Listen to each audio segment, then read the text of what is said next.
2. Quelqu'un? Non. 2, 4. Jonas. 2, 10. 2 As. Oh. Quelqu'un me suit? Non.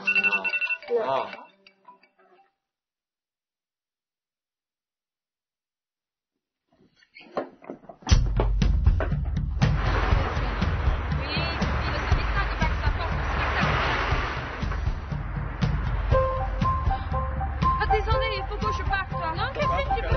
Allez, regarde. Ah, mais ok, bien. On y va.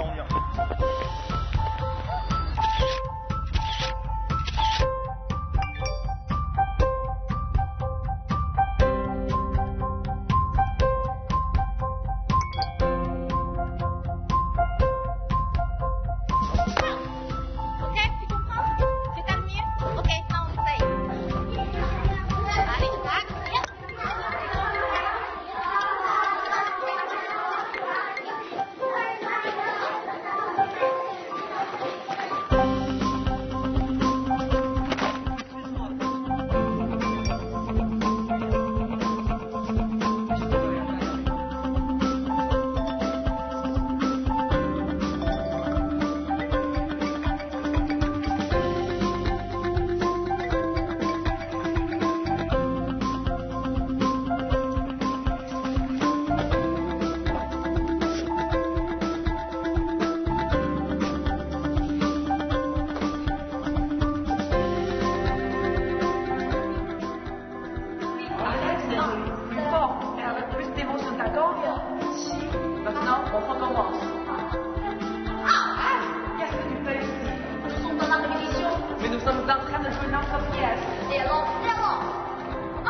Mesdames et messieurs, c'est avec le plus grand des plaisirs que je vous retrouve pour cette troisième étape de cette édition des As du Français 2013. Alors, comme nous avons pu le constater lors des éditions précédentes, il y a une concurrence véritablement acharnée dans ce concours de langue française. C'est un véritable plaisir pour Chodan et moi d'être vos présentateurs aujourd'hui. Alors, les 2 premières journées nous ont permis de qualifier 4 candidats d'exception. Et il ne reste donc plus que 2 précieux tickets pour la grande finale de demain. Sans plus tarder, accueillons nos candidats et nos candidates.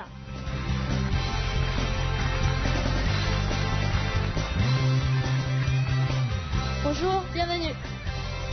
Ça va bien ? Notre rigoureux jury qui a fait preuve de professionnalisme, de discernement et de patience. Je suis très ravie de vous les présenter. Ils sont Monsieur Florent Mercier, assistant de direction pédagogique de l'Alliance française de Beijing. On l'applaudit s'il vous plaît. Madame Chen Sui-Xiang, professeure titulaire de l'Université des études étrangères du Guangdong. Lama Heller, analyste de CCDV français. Monsieur Wu Hongmiao, doyen du département de français de l'Institut des langues étrangères de l'Université de Wuhan. Monsieur Chu Xiaoquan, doyen de l'Institut des langues et de littérature étrangère de l'Université Fudan. Madame Virginie Chaumier, chargée de mission éducation à l'ambassade de France en Chine. Madame Choi Ling, professeure de l'Université des langues étrangères de Beijing. Bienvenue à tous. Bienvenue. Et avant de commencer la première épreuve, il s'est passé en fait quelque chose aujourd'hui. Une des candidates, Tian, la candidate numéro B7, la grande gagnante de la veille, a décidé de déclarer forfait. Ce qui signifie que la candidate B8, Pran Wang, est directement qualifiée pour la finale. Alors très brièvement, tout de suite, un rappel des épreuves auxquelles vont être confrontés l'ensemble des candidats. Dans un premier temps, ils vont devoir faire un petit discours d'1 minute 30 sur un thème qui leur a été donné. Dans un deuxième temps, ils vont devoir faire un petit sketch qu'ils auront pris soin de préparer au préalable. Ensuite, le jury va leur poser une série de questions.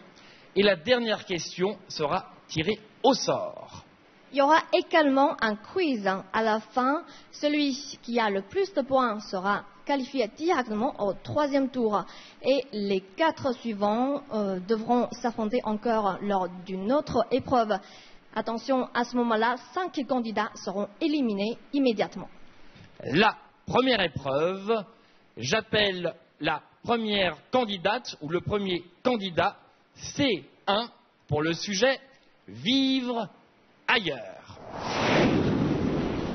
Je me souviens toujours que mes parents m'ont demandé de rester auprès d'eux. Et je n'étais pas loin de la famille et même à l'université. Malgré tout, je pensais qu'il était temps de vivre ma vie.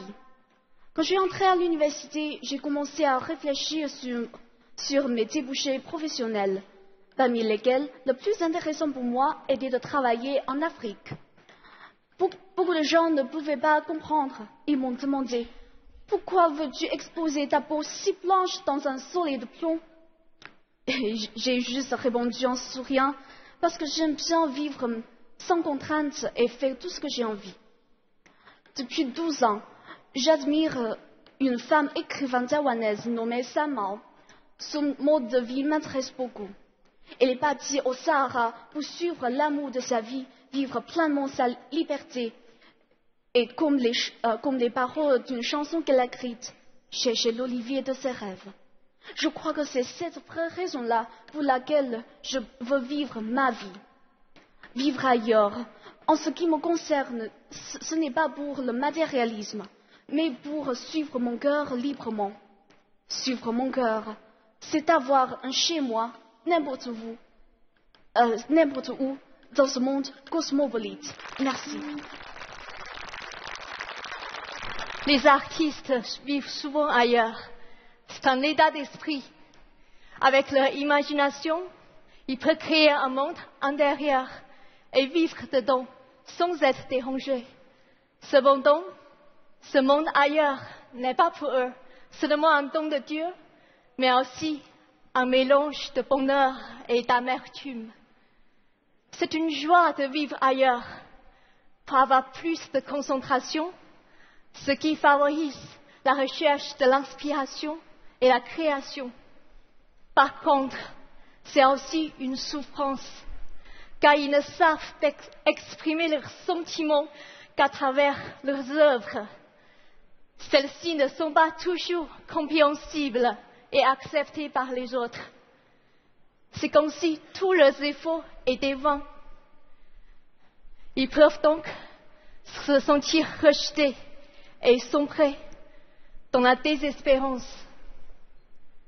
Ainsi, vivre ailleurs n'est pas facile, mais les artistes continuent, car ils poursuivent leur passion jusqu'au bout. Quel courage! Vive les artistes! Lorsqu'on parle de ce sujet, on essaierait toujours de répondre à 2 questions principales.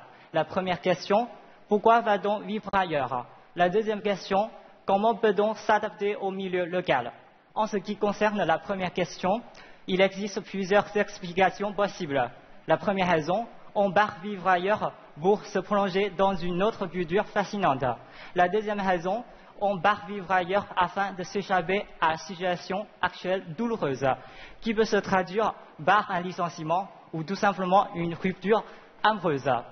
La troisième raison, citons l'exemple des aventuriers qui se rendent sur des îles éloignées ou qui traversent des forêts sauvages. Pour eux, vivre ailleurs constitue un élément extraordinaire dans leur vie. En vivant ailleurs, on se voit exposé à un problème commun. Comment peut-on s'intégrer au milieu local? Bien sûr, cela nécessite tout d'abord un certain nombre de travaux préparatoires avant d'y aller. Apprendre la langue locale, par exemple. Par ailleurs, on doit se doter d'une ouverture d'esprit. Plus on est ouvert, plus facilement on s'y adapte. C'est avec ce processus d'intégration qu'on apprend à coexister avec les autres, soit en les aidant, soit en se faisant aider. Ça fait 2 ans que je vis en France et je peux dire que ces 2 années ont sûrement enrichi ma vie. Je sais que vivre ailleurs, notamment dans un pays étranger, donne souvent une impression de difficulté.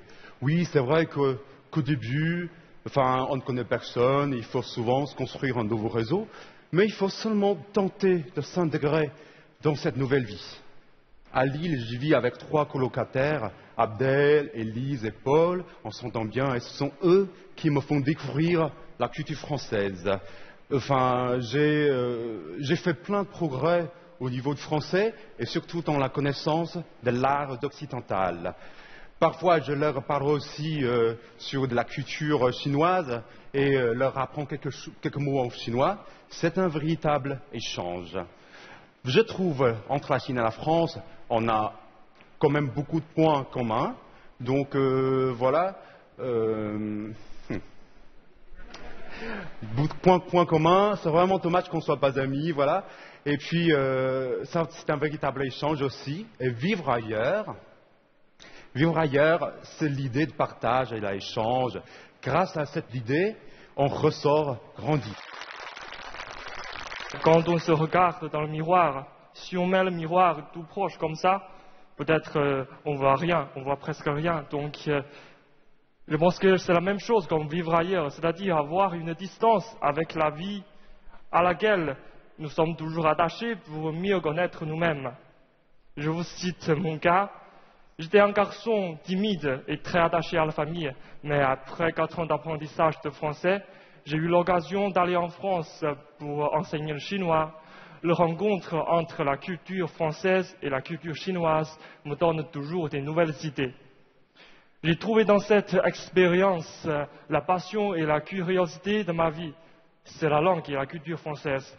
Et j'ai trouvé aussi, au fond de mon cœur, je suis quand même un garçon dynamique, ouvert et même très drôle. Donc je pense que vivre ailleurs, c'est pouvoir s'intégrer dans le nouvel environnement. Pour cela, il faut se libérer de nos habitudes, être tolérant pour mieux comprendre et accepter les peuples et leurs traditions et vivre en harmonie avec eux. Donc, comme cela, peut-être vivre ailleurs, c'est pas vraiment ailleurs, c'est trouver qui nous sommes et vivre chez nous.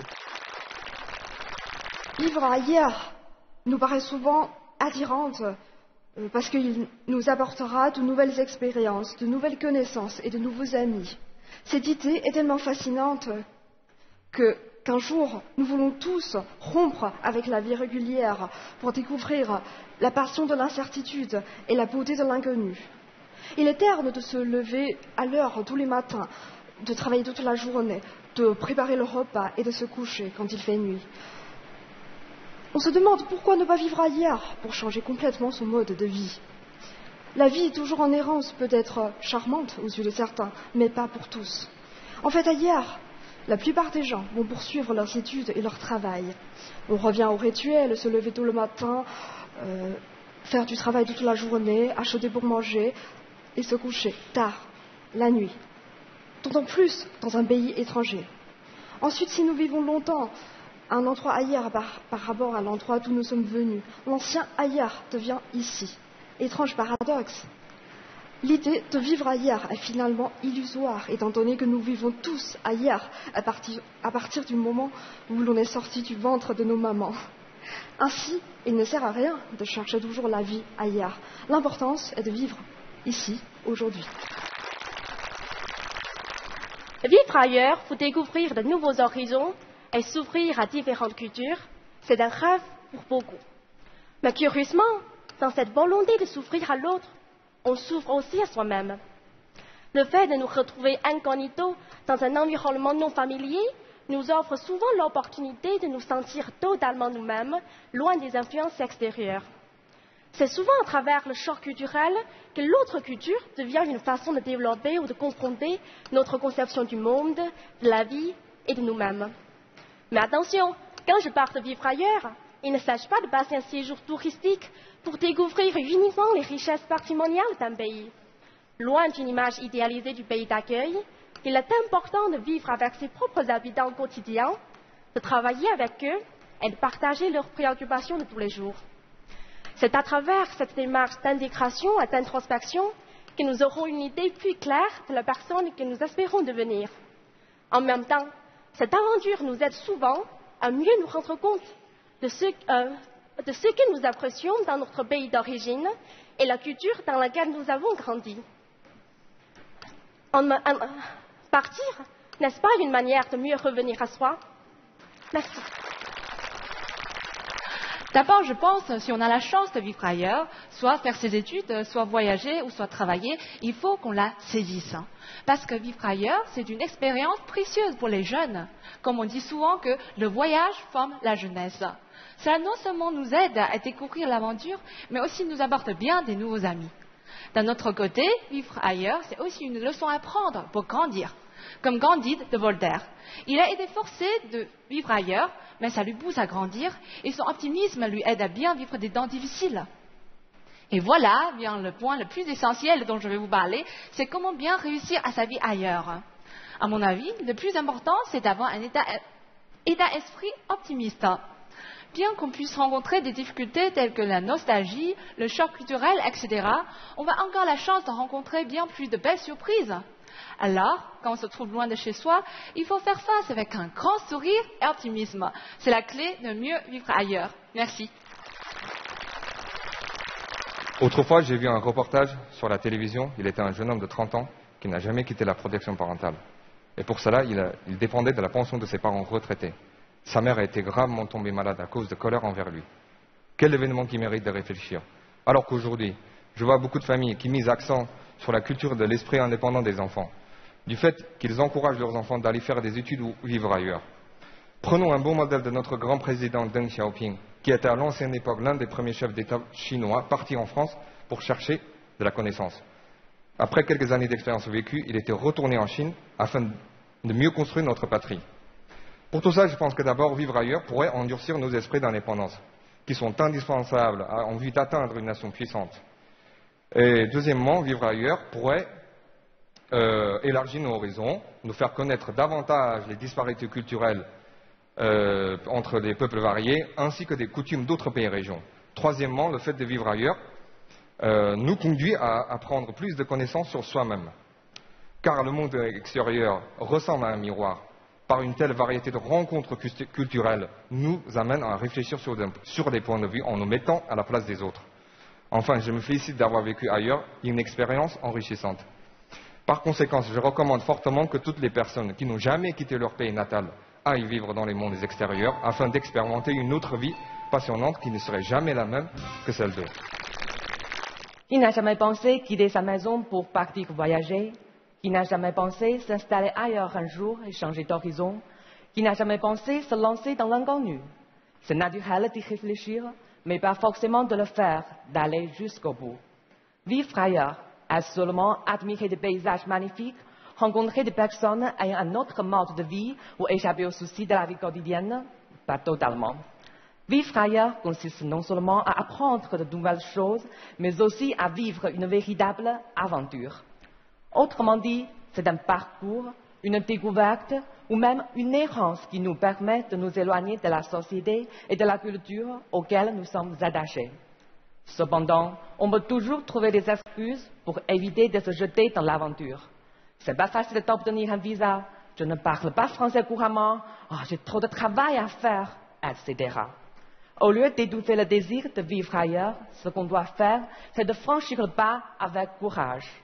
Allez vivre ailleurs, partez tout de suite. Et pour conclure, je voudrais terminer mon discours par des vers de Charles Baudelaire. Les vrais voyageurs sont ceux qui partent pour partir. Cœur léger, semblable au ballon, de leur fatalité jamais ils ne s'écartent. Et sans savoir pourquoi, disent toujours « allons ». Je vous propose maintenant de voir tout de suite le classement général de cette épreuve.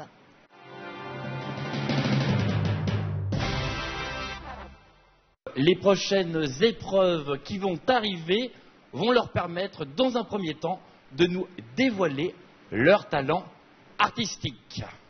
Et ensuite, ils vont devoir répondre à 2 questions. La première sera posée par nos membres du jury. Et la deuxième question sera tirée au sort par le candidat. Et nous saurons après à quelle sauce il sera mangé, si je puis me permettre. Et je savais que tu étais là, entendu les hommes jaillir et les femmes de mentir. Ne te tourne pas les yeux, je viens pas te parler de moi, mais de toi. Don Juan, ton son comme une menace, à chaque femme que tu enlaces, Don Juan. Mais qui voudra prendre une place dans ce que qui me va pas vraiment. Don Juan, toi qui me fais encore souffrir, c'est pour toi que je respire. Pour les ton que tu n'aimes plus, pour te aimer, la sueur sur ta chemise, sois unique bûcher, n'as-tu jamais connu l'amour? N'as-tu pas peur de lui manquer? Tous les femmes qui n'avaient qu'un jour contre lui à te donner. Quelle qualité de votre copain que vous préférez?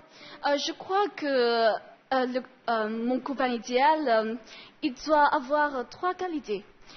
Le premier monde, il a une personnalité mûre, parce que j'aime un homme qui est plus aîné que moi, donc il peut me supporter.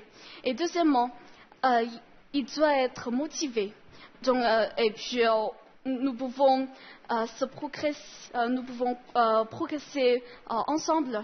Et troisièmement, je crois que c'est la tolérance, parce que je suis toujours impatiente et oublieuse. Il faut un homme qui me quittait le chemin et me supportait comme une montagne. Pour vous, le bonheur, c'est quoi? Je crois que le bonheur, c'est ça. Je peux atteindre mon rêve. Je rêve toujours devenir une bistrotière, avoir un café. Donc, avec la terrasse, les livres, du café, des pâtisseries, et puis je peux profiter beaucoup plus de temps libre. Je crois que c'est le bonheur.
quel est le talent que vous aurez aimé avoir?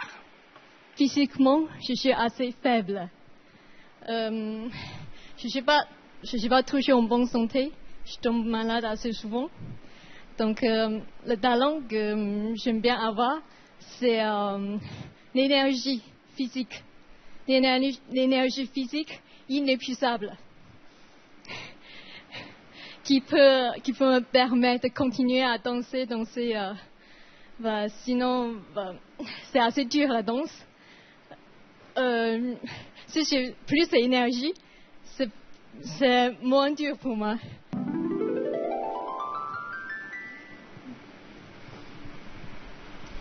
Pour certains, une langue étrangère n'est rien de plus qu'un outil. Qu'en pensez-vous? Je pense que c'est pas juste. Parce que personnellement, j'ai appris la gestion des ressources humaines. J'ai appris ce cours en français. Donc, de quelque sorte, le français est un outil pour apprendre les notions en ressources humaines. Cependant, je pense que la langue, c'est aussi un plaisir. C'est un art et un symbole culturel. Donc, c'est plus qu'un outil. Personnellement, je trouve le français très beau et très élégant à parler. Donc j'aime bien le français et je pense que c'est plus un outil pour moi. Qu'est-ce que la procrastination? La procrastination est une tendance à toujours remettre au lendemain, voire au surlendemain, ce que l'on pourrait faire aujourd'hui. Le 25 mars chaque année, on célèbre cette journée pendant laquelle on s'arrête et on procrastine, tout simplement. Maintenant, j'aimerais vous dévoiler les vrais secrets afin de mettre en pratique cet art. Premièrement, hiérarchisez vos priorités. Deuxièmement, ne fixez pas les objectifs trop ambitieux afin d'éviter de les repousser sans cesse. Maintenant, je vous invite à regarder une petite vidéo que j'ai filmée à Lille avant de venir à Pékin. Bonjour à tous, Éric Boulanger, je suis vice-président des relations internationales de l'Université de Lille 2. Bonjour à tous, à vous en Chine. On est très content de célébrer avec vous, mais à distance, ce 50e anniversaire des relations franco-chinoises et on est très très fiers que Ziwei puisse représenter cette coopération lors de ce 50e anniversaire. Merci beaucoup. Quelle est votre devise dans la vie? Ma devise dans la vie, c'est vouloir pouvoir.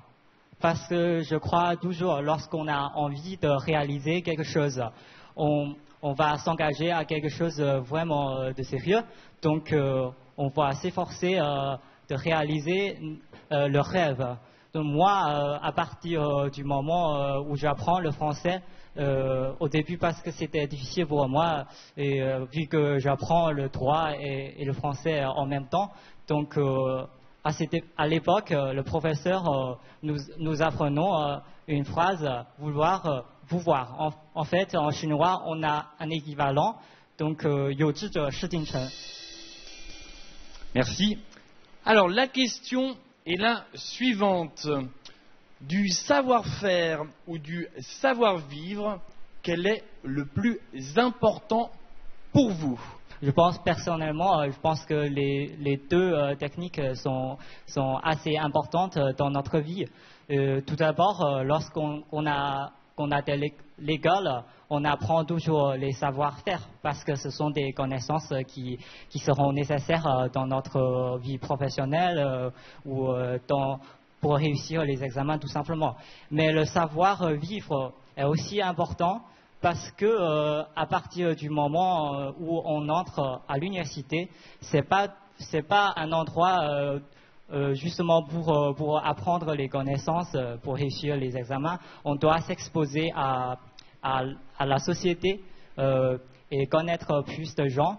Donc, on doit apprendre à traiter les relations interpersonnelles, mais aussi on doit apprendre à organiser la vie privée et la vie professionnelle dans le futur. C'est une chanson qui nous ressemble, toi Toi tu m'aimais, moi qui t'aimais. Nous vivions tous les deux ensemble. Toi qui m'aimais, moi qui t'aimais. Mais la vie sépare ceux qui s'aiment tout doucement, sans faire de bruit.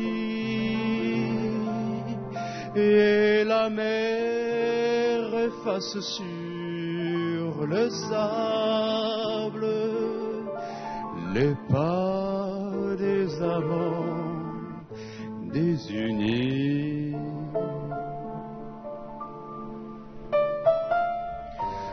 La la la la, la la la la, la la la la, la la la la, la la la la. La la la la, la la la la, la la la la. D'après vous, quelle est votre plus grande qualité et votre principal défaut? Mon principal défaut, c'est que je ne sais pas faire des choix, en fait. Je reste toujours dans une situation ambiguë. Avant, comme vous savez, je fais de la finance, j'aime bien toujours la musique, j'ose pas faire la musique. C'est à cette année, en fait, je me suis inscrit au Conservatoire de Lille, j'ai commencé à juger ma vie, à justifier ma valeur. Donc, je crois qu'il faut être toujours courageux dans sa vie. Donc, je crois, mon principal avantage, c'est que je suis devenu maintenant courageux, un homme. Alors, le courage, selon Platon, on a toujours un sens de virilité, c'est-à-dire soyons un homme, un chevalier qui tenant une épée, on avance. Mais d'après Confucius, c'est toujours le mot courage, c'est toujours un mélange de la sagesse aussi. Donc j'aimerais bien être quelqu'un qui a de la sagesse aussi, qui a vraiment du courage.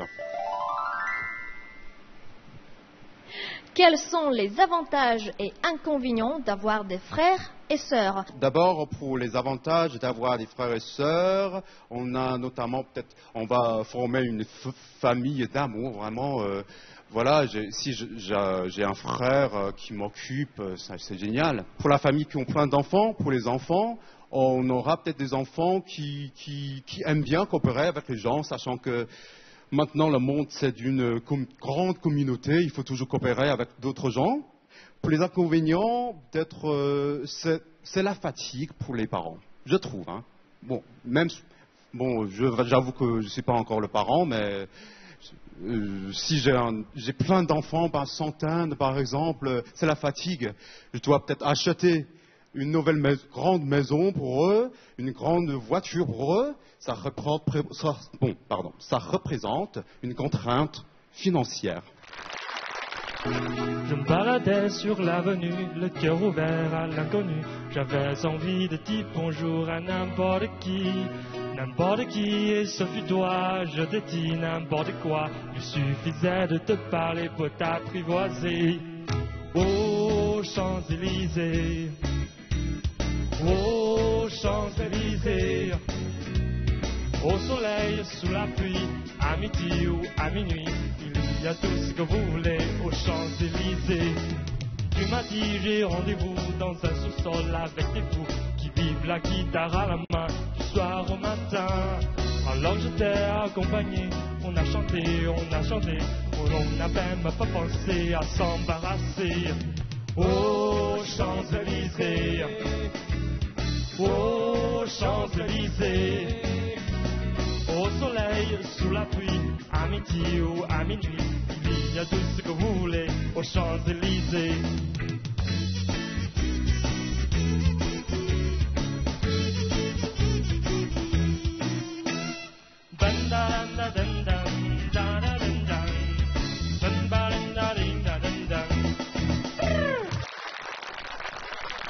Quel instrument de musique vous représente le mieux? Et vous voyez, pour ukulélé, je ne joue que ça au début. C'est parti. Oui, parce que c'est un peu difficile, donc je viens d'apprendre ça, donc je ne peux que jouer un peu au début. Et ça, je joue bien ça, et je vous présente un peu. Hein. Ça s'appelle kazoo. Kazoo. Et ça vient, ce genre c'est un instrument qui a son origine africaine et depuis des centaines d'années. Et ça, le système de ce instrument de musique, c'est il y a un tube fermé comme ça, et ici il y a une membrane. C'est-à-dire on peut chantonner dans le tube pour faire vibrer la membrane, et ça peut changer le timbre de voix. Par exemple, je peux avoir des voix un peu nasardes et des voix un peu enfantines. Le 6 de carreau, alors je vais lire la question s'il vous plaît d'abord. A-t-on encore besoin de la poésie dans la société moderne? Pourquoi on a besoin encore de poésie? Parce que, d'après moi, la poésie, la poésie pourrait représenter les traces historiques. C'est le trésor du peuple, et aussi ça peut représenter une culture d'un pays. Les jeunes aujourd'hui, ils se crochent toujours sur l'écran, grand écran, petit écran comme ça. Peut-être quand je enseignais le chinois en France, il y a quand même les jeunes français qui ne savent pas la conjugaison, c'est grave. Donc je pense qu'on a besoin de la poésie. Donc on ne peut pas s'avancer en perdant nos passés. Bonjour à toutes et à tous. Auriez-vous la moindre idée de ce pourquoi Molière et Confucius pourraient se rencontrer? Et parce qu'ils sont collègues de travail. Comment? Molière est un dramaturge. Ah oui, je sais. Et Confucius est un professeur. Mais non, souvenez-vous de comment on nomme les philosophes d'aujourd'hui. On les appelle moralistes. Comment se rencontrent-ils? Par avion, comme moi je prends l'avion. Peut-être n'y avait-il pas d'avion à l'époque. Mais c'est pas grave, ils peuvent s'envoyer des mails et se contacter sur Internet. C'est plus rapide, hein. Mais qu'est-ce que je raconte? Ça va dépasser 3 minutes et demie. Ce que je peux vous dire, c'est qu'ils se rencontrent de façon incroyable ici, aujourd'hui, lorsque nous parlons la langue de Molière et commémorons leurs esprits. Mais alors, Confucius et Molière ne sont pas pareils au niveau de leur philosophie. Confucius met en haute estime les anciennes coutumes civiles et les gens qu'il respecte assidûment. Mais les gens respectueux pourraient être de purs tartuffes que Confucius appellerait de petits hommes. Alors, pourquoi ces dogmes sont contradictoires? La distinction dépend de l'existence ou non de leur sincérité. Comment sauver la morale? Confucius pensait qu'il fallait changer les mœurs et revenir à celles des anciennes. Tout autour du sujet de la civilité, la plupart des protagonistes de Molière ont en effet quelque chose de commun. Arnolphe ou Alceste croient toujours qu'il faut choisir entre l'hypocrisie et la sincérité. Or, les théâtres montrent qu'il s'agit d'un choix impossible entre la maladroite sincérité de Maître Jacques et la civilité criminelle de Don Juan. C'est le conflit entre l'éthique et l'esthétique que présente Molière. Est-ce que vous aimez les œuvres de Molière? Et puis, qui est l'auteur préféré pour vous? Je ne sais pas si vous avez entendu parler, c'est un auteur chinois, Zheng Yuanjie. Il est impressionnant dans son écriture, parce qu'il a écrit des séries, de livres, surtout, exclusivement pour les enfants. Il faut toujours avoir et apprécier le fantasme des œuvres destiné aux enfants. Et maintenant, je peux encore me souvenir des passages de ces livres. Il n'y a pas le 3 ? Ah, voilà. Je vais vous le dire. Merci.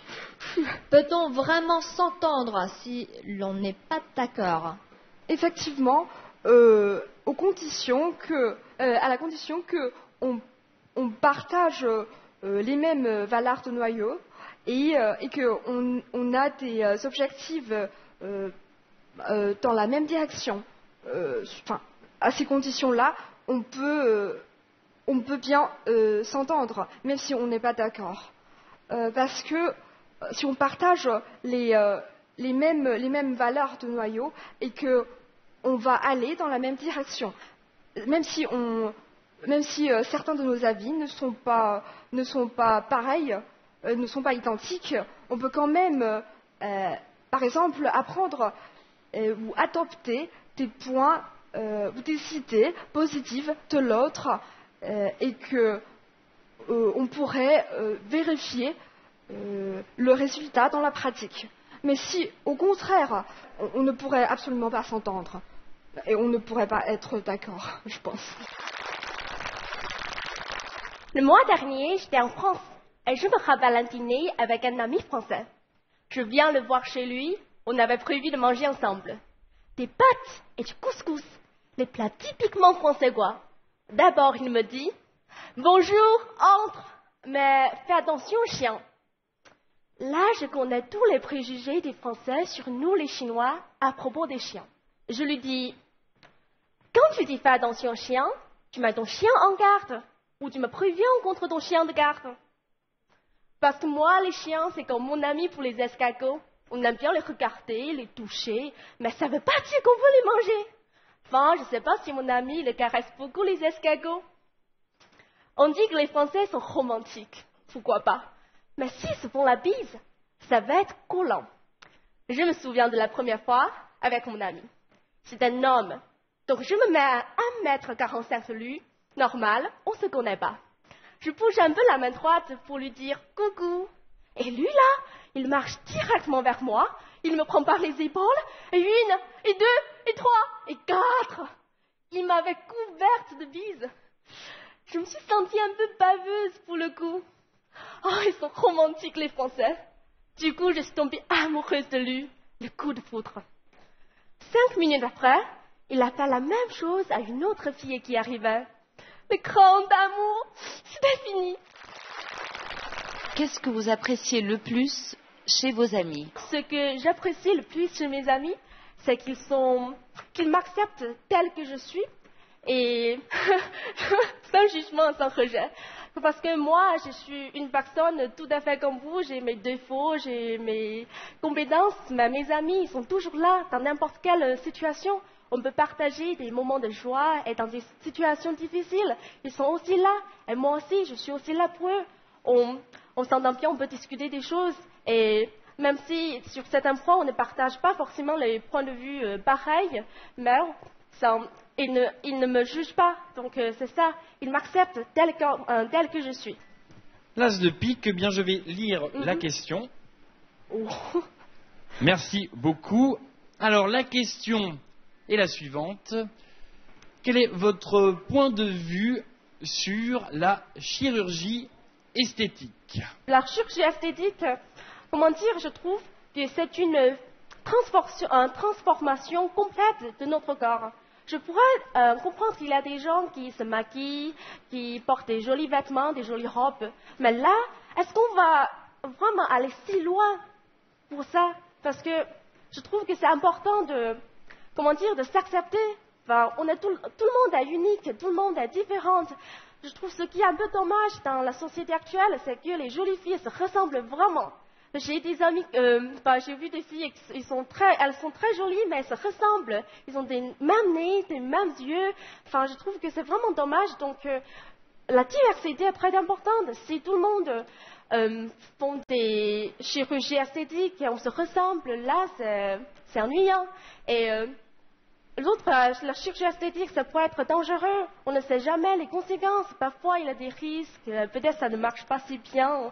Et donc, je trouve donc, je ne suis pas vraiment d'accord avec ça.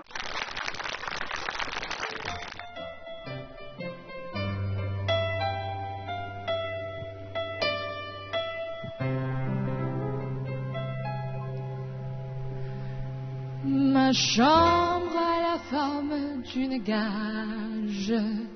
Le soleil passe son bras à la fenêtre. Les chasseurs m'abordent comme les petits soldats qui veulent me prendre.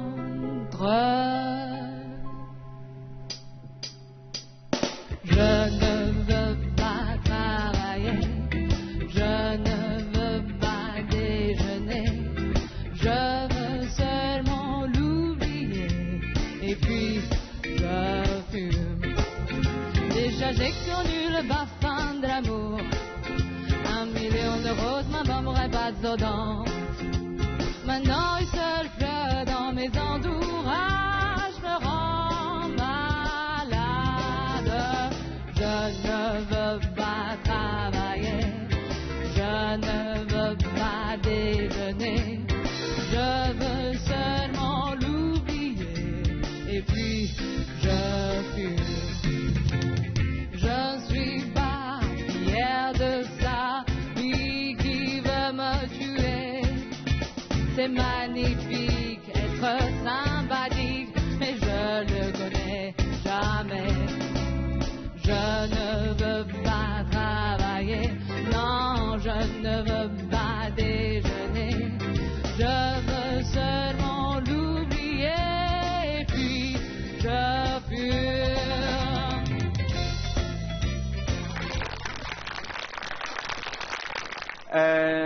Quel est le film français que vous aimez plus? En fait, le film français que j'aime le plus, c'est Léon. C'est filmé par Luc Besson. Et pourquoi je l'aime très bien? Parce que je pense que c'est un film de rédemption. Parce que ça nous raconte une histoire d'un tueur. Mais et il a rencontré une petite fille. Et il voit l'humanité dans cette petite fille et dans la vie quotidienne avec cette petite fille. Ce tueur a été, c'est comme ému par ce fille, et donc il retrouve l'humanité. Je pense que après avoir vu ce film, ça me montre que ça me laisse à comprendre qu'il y a l'espoir partout. Ouais. Pensez-vous que l'on puisse contribuer à l'échelle individuelle à la protection de l'environnement? La réponse est oui. Et en fait, je pense que la plupart d'entre nous a déjà fait les efforts à l'échelle individuelle pour la protection de l'environnement. Par exemple, quand on quitte une chambre, on peut tout de suite éteindre la lumière. Et aussi, quand on lave des légumes, on peut garder de l'eau pour les toilettes et aussi pour les fleurs. Tous ces petits gestes peuvent aider à la protection de l'environnement. Et je veux souligner que c'est pas juste la protection de l'environnement, c'est pas juste le droit du gouvernement, parce que l'humain, on est aussi membre de la société. Donc c'est aussi notre droit de donner nos efforts à la protection de l'environnement. Je suis sûr qu'elle aimerait juste entendre « Maman, je t'aime » à la place des cris du père qui menace de te jeter. Je suis sûr qu'elle craque au bout de semaine passée sans toi et que ton absence lui ferait plus mal qu'une chute du haut de son toit. Je suis sûr qu'elle aimerait que tu la prennes dans tes bras, exactement comme elle le faisait durant tes 12 premiers mois. Je suis sûr que l'amour t'a rendu myope, au lieu de le porter à ta mère, tu le portes à une idiote. Tes europhones avec ta copine afin de mieux vous rapprocher. Quand ta mère t'appelle, tu veux vite raccrocher. Devant tes potes, tu lui tiens tête, tu veux lui donner le son. Mais t'oublies que c'est elle la tenue quand elle te donne le sein. Crois-moi sur parole, on peut remplacer des poumons mais sûrement pas une mère. T'as habité en elle, t'as habité sous son toit. C'est la seule personne qui prie pour quitter ce monde avant toi. Au commissariat pour elle, t'étais jamais coupable. Mais pour moi tu l'écartais bronzée alors qu'elle était toute pâle. À part elle, personne ne supporte ton égoïsme permanent. t'es pas le nombril du monde, mais t'es celui de ta maman. Et même quand tout le monde est contre toi, elle reste ta meilleure amie. T'aimerais lui dire ce qu'elle représente pour toi, avant qu'elle ne perde la vie. Mais tu n'oses pas, tu n'oses pas, tu n'oses pas lui dire. Mais tu n'oses pas, tu n'oses pas, tu n'oses pas lui dire. Et même quand tout le monde est contre toi, elle reste ta meilleure amie. T'aimerais lui dire ce qu'elle représente pour toi, avant qu'elle ne perde la vie. Mais tu n'oses pas, tu n'oses pas, tu n'oses pas lui dire. Mais tu n'oses pas, tu n'oses pas, tu n'oses pas lui dire. Je voudrais vous poser cette question. Qu'est-ce qu'un homme idéal pour vous? Est-ce que je pourrais dire c'est mon père? Oui? D'accord. En fait, surtout, mon père aussi, c'est mon héros. Parce que mon père, comme vous le savez, c'est lui qui m'a nourri, hein, qui m'a donné beaucoup d'éducation. Malgré que j'ai chanté le rap pour les mamans, j'aime beaucoup mon père, parce que c'est lui qui a pris la grande responsabilité de la vie. Il nous a donné, quand maman, elle fait l'accouchement, il est toujours là pour gagner de l'argent, pour suivre la vie. Et puis, une histoire vraie, quand j'étais en France, et ma mère n'arrivait pas à dormir pendant 6 mois, à cause de changement de l'âge, comment je le dirais. C'est-à-dire, elle a pris l'âge de plus âgé, c'est peut-être une maladie régulière des femmes. Et mon père ne l'a pas guidé, c'est mon père qui l'a guéri pendant 6 mois. Donc ça m'a vraiment touché. Et si c'était pas mon père qui a vraiment fait toutes ces grandes choses-là, je n'aurais pas vu ma mère aujourd'hui. Dans les librairies des gares et des aéroports, on voit souvent des livres sur le succès.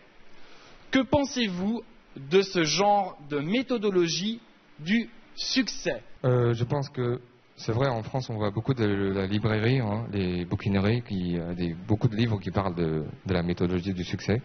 D'abord, je ne suis pas 100% pour ces méthodologies, parce que on est déjà assez grand pour distinguer ceux qui sont vrais ou ceux qui sont faux. Je respecte les auteurs, quand ils ont écrit, ils ont épuisé toute leur énergie à écrire ces méthodologies. D'abord, je pense que le premier point, c'est pour le patron de la librairie, hein, on connaît bien, il veut le rendement économique, donc il a ouvert sa librairie là-bas, c'est pour vendre ses livres. Deuxièmement, ces méthodologies, il y a souvent peut-être des déviations, ça ne correspond pas, il n'y a pas de coïncidence avec la théorie et la pratique. Quand on parle de la théorie dans le bouquin, comment dirais-je, il y a les méthodes, mais en pratique, ce n'est pas la même chose. Et puis troisièmement, pour les adolescents qui n'ont pas encore suffisamment d'être indépendants spirituellement, et quand ils voient ces livres, peut-être ces genres de livres sont portés aux extrêmes un petit peu.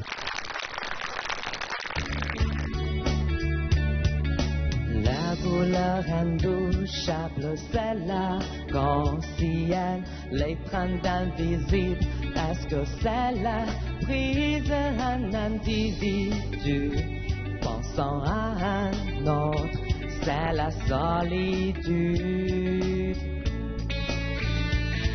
La possibilité volée, le fruit laissé, la volonté prise et la peine. Dis-me, reste et tu es venu et tu es parti. Laisse-moi les étoiles. On regardait la voûte des étoiles avec de nombreux rêves brillants. On croit la bonne restera comme les étoiles m'accompagnent. Tangible si j'avance la main.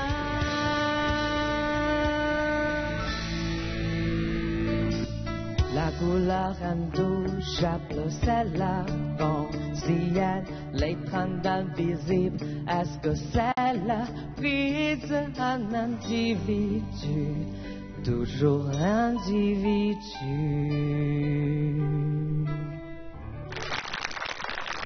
Je voudrais vous demander quel est votre mot français préféré? Le mot préféré, c'est bonjour, parce que c'est le premier mot que j'ai appris dans la langue française. Cela signifie le commencement de mes études de français à l'université. Et deuxièmement, on peut trouver facilement bonjour, c'est un mot se compose les deux mots bon et jour. Cela signifie aussi une très bonne journée. Et troisièmement, je crois que chaque fois, n'importe quelle heure, n'importe où, on peut utiliser bonjour, bonjour pour signifier notre cœur, pour montrer notre chaleur. Et c'est aussi, on peut employer dans les occasions formelles ou dans la vie quotidienne, on peut toujours utiliser bonjour. Quelle est votre interprétation de la fameuse phrase « rira bien qui rit le dernier » Rira bien qui rit le dernier, c'est-à-dire on doit aller jusqu'au bout. La persévérance, c'est la victoire. Mais pour la plupart des cas dans la vie quotidienne, on a beaucoup de difficultés ou des obstacles qui nous empêchent d'aller jusqu'au bout. Mais pour moi, comme les jeunes, ce qu'on doit faire, d'abord, il faut avoir un objectif très clair et très précis. C'est pour nous encourager d'aller plus loin. Et deuxièmement, c'est-à-dire il faut avoir la confiance en soi-même. On doit avoir le courage de surmonter des difficultés. Et troisièmement, c'est-à-dire on ne doit pas rire des autres pendant notre longue marche. Parce que chacun a sa propre caractéristique et chacun a sa propre chemin à parcourir. Ce qu'on doit faire, c'est de se contenter de ce qu'on a. Et il ne faut jamais rire des autres. Maintenant, le classement général du premier tour est prêt. Je vous propose de le voir tout de suite.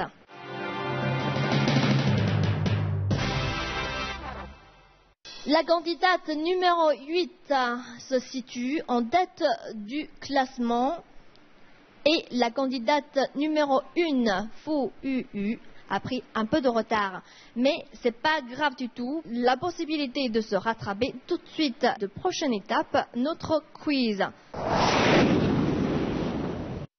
Et sans plus tarder, nous allons reprendre le cours des As du français avec l'épreuve clé du jour, le quiz qui va permettre à l'ensemble des candidats d'éventuellement poursuivre l'épreuve en marquant pour le meilleur 20 points. Alors, le déroulement du quiz est très simple. Une bonne réponse apporte 1 point. Une mauvaise réponse, moins 0,5 points. Donc, soyez extrêmement vigilants. Le premier candidat à répondre doit absolument appuyer sur son buzzer. Le plus rapide a la possibilité de répondre à la question. Que le quiz commence. Première question. En français, comment appelle-t-on le petit d'un cheval?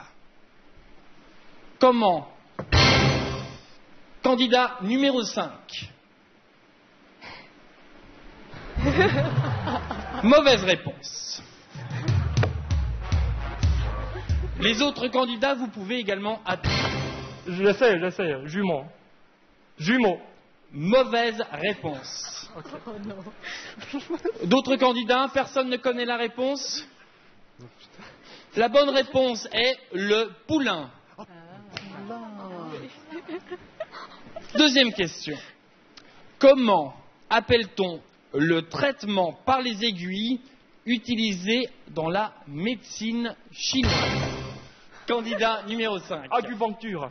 Bonne réponse. Qu'est-ce qu'un Pékinois quand on ne parle pas d'un habitant de Beijing?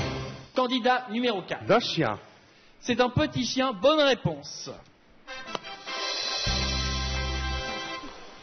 Comment appelle-t-on les animaux se nourrissant de viande? Pas de réponse?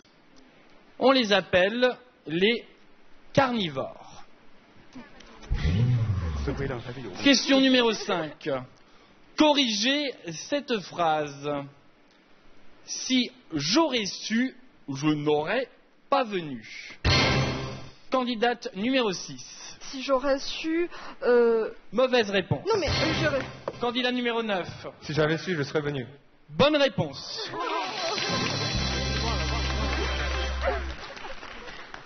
Complétez cette phrase. Tu sais où est le pour ouvrir les bouteilles. Candidat numéro 5.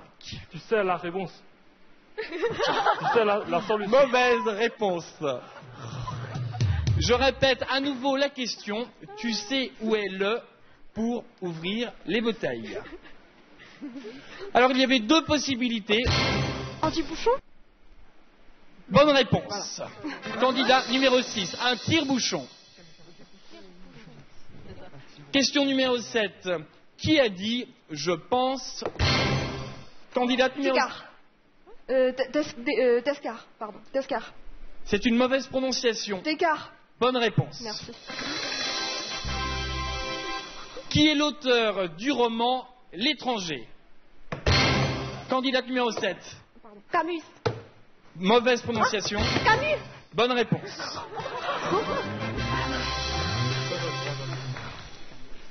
Quelle est la devise de la République? Candidate numéro 6. Liberté, égalité, la fraternité. Bonne réponse. Et attention maintenant, je vais vous demander d'écouter un morceau musical et de deviner qui est le chanteur de cette chanson. Musique, s'il vous plaît.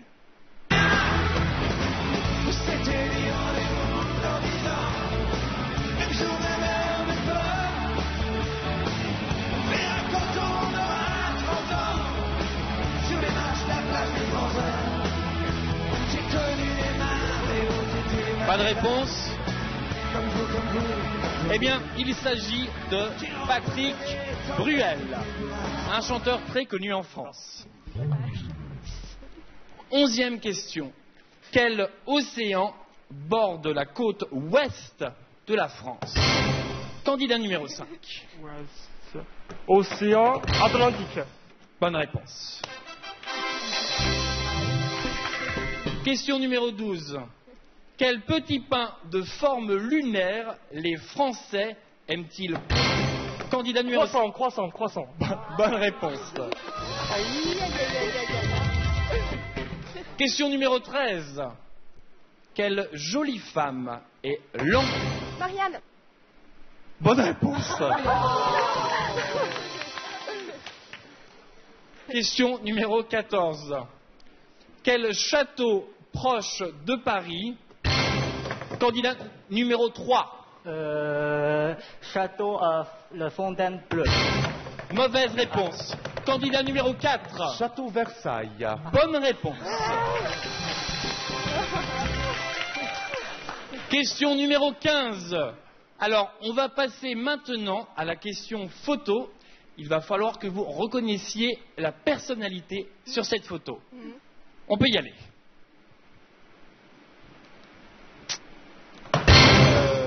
Candidat numéro 5. Je sais pas. Mauvaise réponse. Candidate numéro 8. Marion Cotillard. Bonne réponse. Question numéro 16. Quel produit à base de lait et qui ne sont... C4. Fromage. Bonne réponse. Question numéro 17. Comment s'appelle le musée d'art moderne à Paris? Candidat numéro 3. Pompidou. Bonne réponse. Le centre Pompidou. Il vous reste encore 3 questions. Quel personnage de Notre-Dame de Paris Candidate numéro 2. Quasimodo. Bonne réponse. Trouvez l'équivalent. Alors là, je vais parler en chinois. Attention. Quel est l'équivalent de l'expression chinoise Fang Ge Zi? Poser un lapin. Bonne réponse. Et maintenant, il s'agit de la dernière question. C'est un moment important. Alors, est-ce que vous êtes prêts? Oui. Qui a écrit Le Tour du Monde en 80 jours? Candidate numéro 8. Jules Verne. Bonne réponse. Alors, sans plus tarder, je vais annoncer le candidat qui a fini premier de ce premier tour. Ce candidat-là sera dispensé du deuxième tour. Attention, vous êtes stressés, les candidats? Ça va? Non, pas vraiment. Le candidat qui a remporté cette première épreuve est Woody, candidat numéro 4. Félicitations. Maintenant, je vais annoncer les rescapés qui vont pouvoir participer au deuxième tour. Le deuxième candidat à être qualifié est le candidat numéro 8, Xu Zihui. La candidate, pardon. Ensuite, candidat numéro 7, Wang Shihua. On l'applaudit bien fort.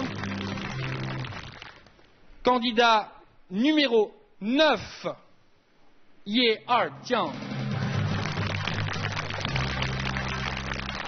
Et maintenant, le dernier candidat à être qualifié, candidat numéro 6, Cao Zhan. Bravo à vous, vous pouvez descendre de scène. On va passer maintenant à la prochaine épreuve. Il s'agit de la joute oratoire. Un débat libre, alors sur un sujet très intéressant, le mariage est-il indispensable? Toute une question, toute une philosophie à laquelle les candidats adhèrent ou non. À ma droite, les candidats ayant choisi pour, et à ma gauche, les candidats ayant choisi contre.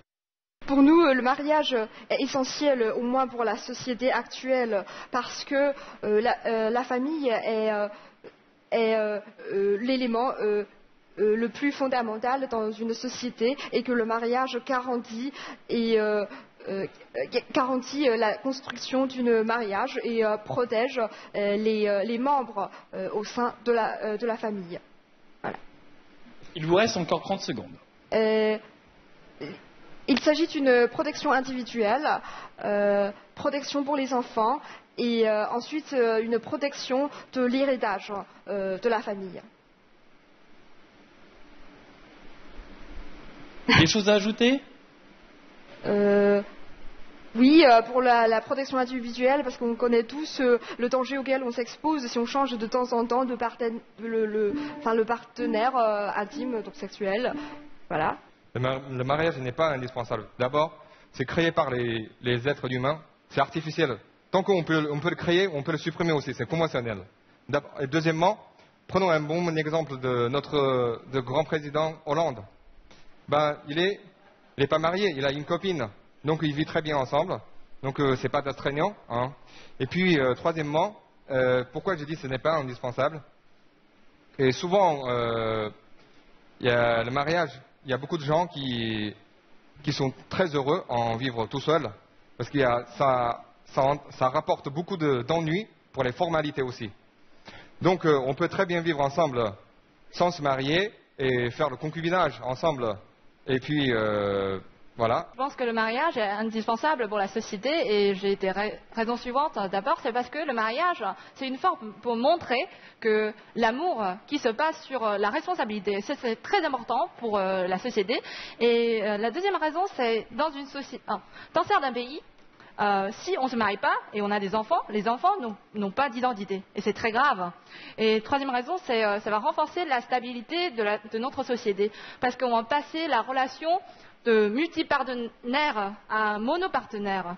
Donc, dans certains degrés, ça va baisser le dos de certaines maladies, par exemple le sida, c'est très bien pour la société. Et quatrième raison, c'est si on se marie, il y a une forte chance, on va faire la cérémonie de mariage et ça va stimuler l'économie. Donc c'est bon pour le pays, ça va augmenter le PIB. Donc c'est pourquoi je pense que le mariage est indispensable pour la société. Merci. Le mariage n'est pas indispensable à la société. Pourquoi? Premièrement, le mariage peut être une contrainte pour l'individu ou le couple. Donc c'est un risque de non-bonheur et pouvant résulter en une société soumise, malheureuse. Deuxièmement, on n'a pas besoin de se marier pour avoir des enfants. En effet, la responsabilité légale envers l'enfant existe, même si on n'a pas de responsabilité légale envers le couple. Même si un couple se sépare, on peut toujours reformer un couple. Donc c'est toujours possible d'avoir 2 parents pour l'enfant. Troisièmement, rappelons que le mariage est historiquement le changement de la propriété de la femme, du père envers le mari. Donc si on veut obtenir une société plus juste envers les femmes, ne doit-on pas éliminer ce symbole de la domination patriarcale? Enfin, je pense que tout le monde n'a pas besoin de se marier. Une société développée, épanouie, est une société diversifiée où chacun a le choix de choisir sa propre vie selon ses principes et ses valeurs. Voilà. Merci beaucoup. On applaudit bien fort l'ensemble des candidats. Et maintenant, vous allez pouvoir commencer le débat libre de 4 minutes. C'est parti. Alors, je voudrais en fait rajouter d'abord quelques idées pour mon partenaire, le candidat le C8, parce que elle a dit que le mariage est une protection pour les enfants, parce que maintenant, du moins en Chine, les enfants issus des non-mariages ne sont pas protégés. Ni par la loi, ni par les parents légaux. Donc, sans mariage, les enfants, ces enfants ne vont pas vivre une vie satisfaisante en comparaison avec les enfants nés, les enfants issus des mariages. Excusez-moi, voilà. mais... Et ensuite, je voudrais discuter vos idées. D'abord, le candidat... Je suis contre. Vous dites que les mariages peuvent protéger les enfants, d'accord? Et si on fait le mariage, alors les deux, un couple qui n'ont pas de responsabilité, comment ils vont défendre ils vont protéger les enfants? Moi, si je me marie avec une fille, moi si j'ai la responsabilité, je peux toujours protéger les enfants. Non, mais les enfants sont protégés par la loi, pas forcément les parents. Il y a un taux de divorce qui est plus ou moins important dans la société actuelle. Pardon. Donc ça entraîne beaucoup de formalités. Oui, mais la situation actuelle, c'est que vous avez dit que les enfants qui sont pas sortis du mariage n'ont pas les mêmes droits que les enfants qui sont sortis du mariage, ce qui n'est pas du tout vrai en Chine, parce que les enfants qui sont sortis ne sont pas sortis de ce mariage, sont tout à fait protégés par la loi chinoise et ont les mêmes droits que les enfants. Ils n'ont pas d'identité. Tu as ta carte d'identité, mais ils n'ont pas carte d'identité. En fait, non. Et pour le candidat C9, j'ai une chose à dire, c'est selon la situation actuelle en Chine, oui, il y a des parents, il y a plus des parents qui ne se sont pas mariés, mais ils ont l'enfant. Alors, comment ils traitent leurs enfants? Ils les jettent. Ça arrive souvent. C'est très... Je partage cette idée parce que, surtout en France, le mariage n'est pas forcément nécessaire parce qu'il a le PACS, il a le mariage pour tous. Mais du moins en Chine, dans la situation actuelle, il n'est pas possible de justement, comme je viens de parler de la protection de l'héritage pour les enfants issus des non-mariages ou les concubins ou concubines d'hériter la propriété ou donc le mariage, c'est une protection de leur partenaire. Qui jettent leurs enfants, ce sont des gens à la base non responsables. Alors moi, j'ai pas confiance en ce genre de personnes. Je doute, même s'ils se marient, ils ne jettent pas leurs enfants parce qu'à la base, ils sont des gens non responsables. C'est pas le problème de nos mariages. Non, les gens qui ne sont pas responsables ne vont pas choisir le mariage, en fait, d'après ce que j'ai compris. Vous dites que les gens, en Chine. Vous dites que les gens se sont mariés, c'est parce qu'il y a un mariage. On se marie, on doit faire des enfants. On peut toujours faire des enfants sans se marier. Oui. Mais donc tant qu'on a de l'amour, on a la responsabilité, on aime la personne en face, on peut toujours faire des enfants et on les protège. Mais le mariage vient toujours avec plus de responsabilité. C'est pour montrer qu'on est prêt pour pour former une famille ensemble. Une famille, voilà. Ouais. Je m'excuse parce que c'est grâce au mariage que vous protégez les enfants. Vous avez la responsabilité et c'est pas assez fort la responsabilité. C'est parce que... Et c'est moi, si je marie avec une fille, j'ai ma copine qui est là-bas aujourd'hui. Je ne me suis pas marié avec elle. On est toujours très bien ensemble, on va faire les enfants. Puisqu'on parle et si tout ira bien, et on a la responsabilité pour les enfants. Mais... Parce qu'on croit que notre amour est très fort. On croit en Dieu aussi. Donc c'est la responsabilité pour laquelle il faut engager en permanence. Puisqu'on Mais parle s'il n'y a pas de mariage, vous n'êtes pas protégé par la loi. Assister sans le mariage.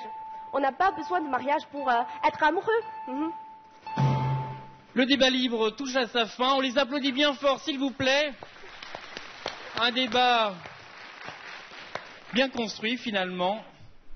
Maintenant, on va directement passer à la conclusion de 30 secondes. Je voudrais répéter mes idées, c'est que le mariage est essentiel pour la famille, qui est aussi l'élément, qui est aussi élémentaire et très important, fondamental pour la société, parce que il est une protection des individus, bien entendu, la protection pour les enfants et aussi la protection pour l'héritage que je viens de développer.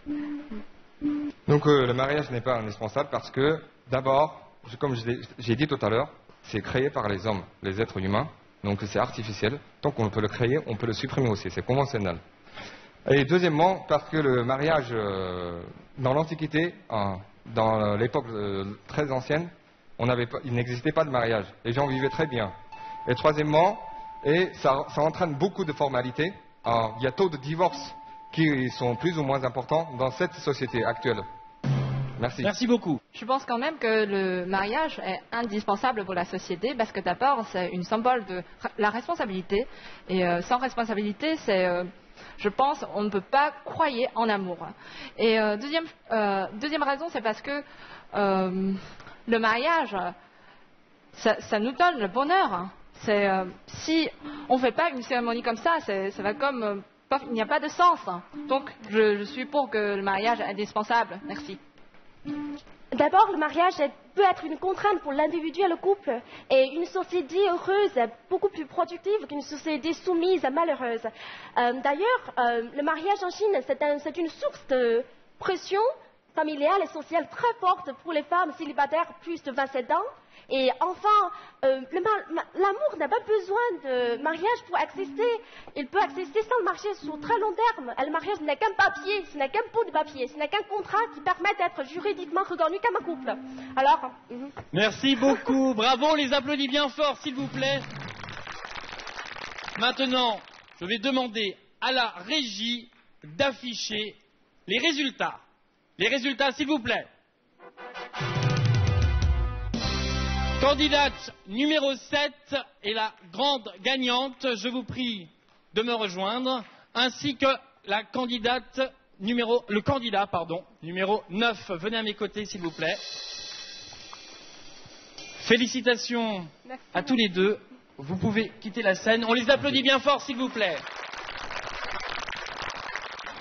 L'ultime épreuve va bientôt commencer. Alors, seulement 3 candidats sont encore en lice. Pour cette épreuve, chaque participant va devoir inventer une histoire à partir de 4 photos. C'est un jeu de logique, mais aussi d'imagination. Il disposera de 4 minutes en tout pour la préparation et la présentation. Ces 4 photos racontent une histoire d'une petite fille rêveuse. En fait, cette fille vient de province du Fujian. Elle est née dans une famille qui plante du thé. Donc ses parents sont des ouvriers qui plantent du thé. Donc, comme elle est rêveuse, elle voit des nuages. Donc, elle commence à se demander, alors d'où viennent ces nuages ? Donc, elle commence à s'intéresser plutôt à la physique. Albert Einstein. Donc, après, elle disait, bon, ben, puisque j'aime de la physique, je vais aller en France, pour profiter, puisque la France est déjà très réputée pour la physique. Donc, elle va à l'université de Wuhan pour profiter des cours de Monsieur Wu. Et puis, comme elle parle bien français, elle va en France. Mais en France, elle trouve que, voilà, c'est pas vraiment la physique qui m'intéresse, c'est plutôt la danse, hein, comme moi. Plutôt la danse, donc elle va au Conservatoire de Paris pour faire la danse. Bon, enfin, elle a de la diplôme pour la danse et elle réussit enfin à trouver un boulot à Moulin Rouge. Voilà. C'est fini. La grand-mère du petit Julien a acheté des fleurs sur le marché. Il avait des roses et des lys et tout ça. Mais le petit Julien, il n'aimait pas du tout l'odeur des fleurs parce qu'il n'y avait pas de fleurs qui sentaient le chocolat. Donc du coup, il n'était pas content. Donc il a jeté toutes les fleurs hors des fenêtres. Et les parents du petit Julien sont rentrés à la maison et ils sont furieux contre le petit Julien. Donc ils ont décidé de le punir à ne pas l'amener en France pendant les vacances de Noël. Donc quelques mois plus tard, les parents du Julien sont partis en vacances en France avec la sœur, le petit sœur et le petit frère du Julien. Donc la veille de Julien, à la veille de Noël, le petit Julien était vraiment très seul. Donc il a écrit une lettre à Papa Noël pour souhaiter la destruction de Paris. Le jour de Noël, à 7h du matin, tu étais calme, tout était beau et tout d'un coup, Paris commençait à exploser et d'un coup, c'était la panique. C'était la panique et le petit Julien, il a regardé les actualités sur la télévision et sur le CCTV. Et donc, c'est à ce moment-là, il a commencé vraiment à regretter. Donc, il a commencé à pleurer, il a commencé à appeler sa maman. Et en fait, il s'est réveillé parce que c'était qu'un cauchemar. La Tour Eiffel est sauvée. Merci. Merci de nous suivre sur la chaîne synthétique de CCTV. Aujourd'hui, on va parler de plein d'émissions qui sont très intéressantes. Pardon, le caméraman, s'il vous plaît. Je ne vois pas votre lentille. Est-ce que vous pourriez mettre un peu plus haut? Parce que je suis un petit peu grande, désolé. D'accord, je ne peux pas faire plus. Bon, ben, je vais me mettre sur un tabouret, comme ça ira. Donc là, je vois bien maintenant le lentille. Alors, parlons d'abord de la météo, puisque c'est un petit peu pessimiste jusqu'au lendemain. Et il y a une sécheresse énorme dans le nord de la Chine, donc qui engendre beaucoup de sécheresse. Et puis, ça va durer jusqu'à la semaine prochaine. Maintenant, regardons la fameuse compétition de baseball sur la chaîne. Maintenant, un petit garçon vêtu d'uniforme de baseball. Alors, est-ce qu'il va marquer son but? Il est en pleine concentration. Allez, mon petit. Peut-être qu'il va marquer peut-être un petit pas avant, en pleine concentration. Peut-être qu'il va remarquer sa première victoire. Il est fort, ce génie. Quelle performance, quel extraordinaire de sa marque. Alors, on transfère sur nos yeux maintenant sur notre organisation qui est en train de se passer à Zhangjiajie de la province de Hunan, qui est très belle. Ici, il se passe une compétition, troisième compétition de course des chiens.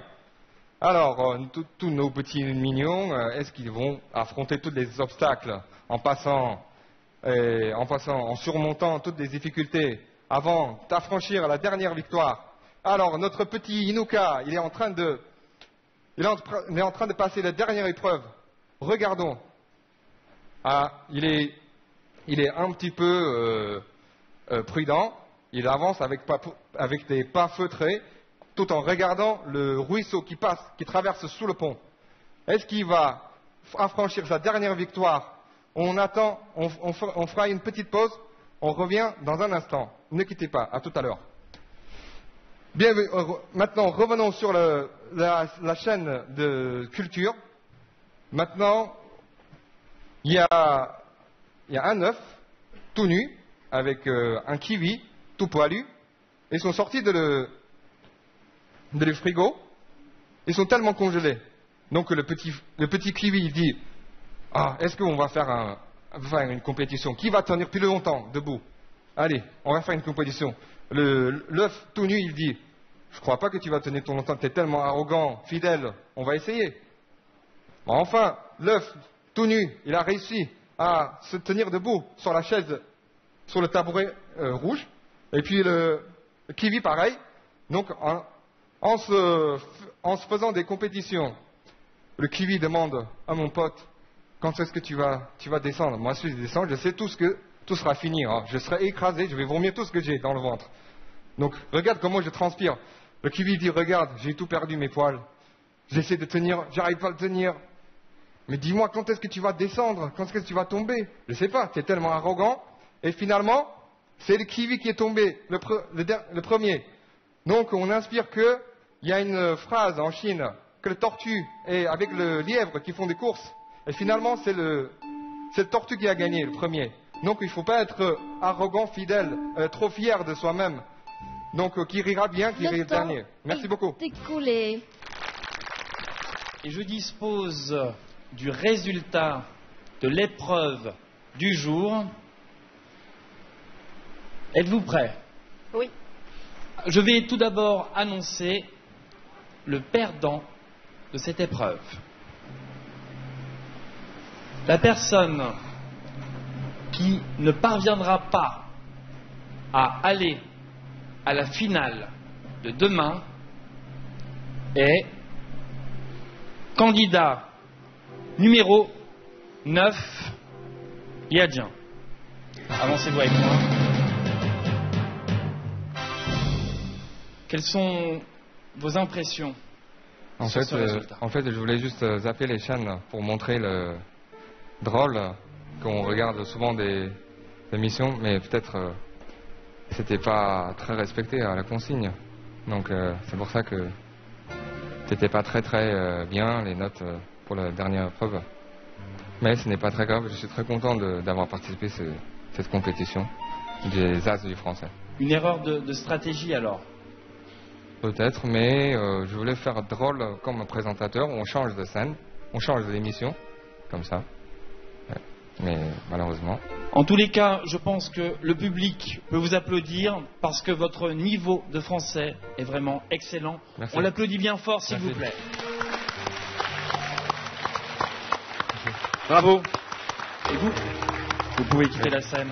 Et merci encore. On applaudit bien fort les deux finalistes du jour qui auront la chance de participer à la grande finale de demain. Bravo à tous les deux, vous avez peut-être des choses à dire. Personnellement, je suis un peu triste, puisque je suis le seul homme qui est entré parmi ces finalistes. Je ne sais pas comment vous sentez, comment vous en pensez, mais en fait, pour vous, c'est peut-être seulement un concours, une émission, mais pour nous, les candidats, c'est un concours d'amitié. Donc, pendant cette semaine, 6 jours, on a déjà fondé une relation, vraiment très bonne relation. Donc, je ne sais pas si je suis content ou je suis triste, je reste ambigu, voilà. Et je crois, vous avez quelque chose à dire? Le seul homme a déjà tout dit pour moi. Donc du coup, je n'ai pas de regret. Je suis contente d'être ici. Merci à vous. Merci. Et je vous souhaite tous les deux bonne chance pour demain, ok? Je vous remercie. Et on se retrouve demain, même heure, même endroit, pour notre bouquet final de nos compétitions. Bonne chance à tous les candidats. Ne manquez surtout pas la grande finale de nos As du français. On les applaudit bien fort. Merci à vous tous. À demain.